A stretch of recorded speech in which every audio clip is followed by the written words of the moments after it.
Guys ഇന്ന് അതിരാവിലെ തന്നെ ഞാനും അച്ഛനും അമ്മയും കൂടി 5 തെങ്ങ് കടപ്പുറത്തേക്ക് പോയി. നല്ല ഫ്രഷ് മീൻ ഇവിടെ കിട്ടും.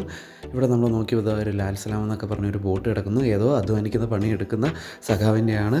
ഇവിടെ നമുക്ക് പോകാൻ നേരത്ത് കടലും കായലും ചേരുന്ന ഒരു സ്ഥലമായതുകൊണ്ട് തന്നെ നല്ല ഫ്രഷ് മീൻ നമുക്ക് കിട്ടും. അങ്ങനെ നമ്മുടെ നാട്ടിലൊക്കെ വരുന്ന മീനെന്ന് പറഞ്ഞു കഴിഞ്ഞാൽ സഞ്ചാരിയും കുളിയും ഒക്കെ കഴിഞ്ഞ മീനാണ്. ഇവിടെ പോയി കഴിഞ്ഞാൽ നമുക്ക് നല്ല ഫ്രഷ് ആയിട്ടുള്ള മീൻ വളരെ വിലക്കുറവിൽ കിട്ടും. അങ്ങനെ നമ്മൾ മിക്കപ്പോഴും അവിടെ പോയാണ് വാങ്ങുന്നത്. അങ്ങനെ ഇത് അവിടുത്തെ കാഴ്ചകളാണ്. അവിടെ വണ്ടികൾ നിരന്ന് കിടക്കുന്ന കാഴ്ചകളാണ് നിങ്ങളീ കാണുന്നത്. അങ്ങനെ പിന്നെ ഞാനവിടെ നിന്ന് ഫോട്ടോയും വീഡിയോ ഒക്കെ എടുത്തതിന് ശേഷം അച്ഛനും അമ്മയും മീനും വാങ്ങിക്കൊണ്ട് വന്നു. അതിനുശേഷം നമ്മൾ വണ്ടി കയറി അപ്പുറത്ത് കടലിലേക്ക് പോയി. ഞാൻ മാത്രമേ കടലിൽ ഇറങ്ങിയുള്ളൂ. അവിടെ ഒരു പള്ളി ഞാൻ കണ്ടു. അങ്ങോട്ട് നടന്ന് പോയപ്പോൾ അവിടെ ഒരു വള്ളം കണ്ടു. ഇത് കണ്ടു കഴിഞ്ഞാൽ മീനാണെന്നേ തോന്നത്തുള്ളൂ. ഞാനങ്ങനെ വള്ളം പോയി നോക്കി നിന്നു കുറച്ച് നേരം. അതിനുശേഷം നേരെ കടലിൽ പോയി അവിടെ കുറച്ച് നേരം നിന്ന് ആസ്വദിച്ചതിന് ശേഷം കടലമ്മയൊന്ന് ടെസ്റ്റ് ചെയ്യാൻ വേണ്ടിയിട്ട് ഒരാളുടെ പേര് മനസ്സിൽ വിചാരിച്ചിട്ട് ചുമ്മാ ഐ ലവ് യു എന്നൊന്ന് എഴുതിയിട്ടു.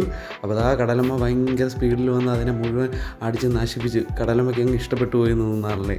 ഞാനങ്ങനെ അതും കണ്ട് ആസ്വദിച്ചതിന് ശേഷം തിരിച്ച് വീണ്ടും വണ്ടിയിലേക്ക് നടന്നു പോയി. അതിനുശേഷം നമ്മൾ നേരെ വീട്ടിലേക്ക് പോകുമായിരുന്നു. വീട്ടിലേക്ക് പോകാൻ നേരത്തത് അമ്മയുണ്ട്, അച്ഛനുണ്ട്. അമ്മയ്ക്ക് രാവിലെ വാള് വയ്ക്കും ഫ്രണ്ട് ഇരുന്നില്ലെങ്കിൽ, അതുകൊണ്ട് അമ്മ ഫ്രണ്ട് പിടിച്ചിരുത്തിയൊക്കെയാണ്.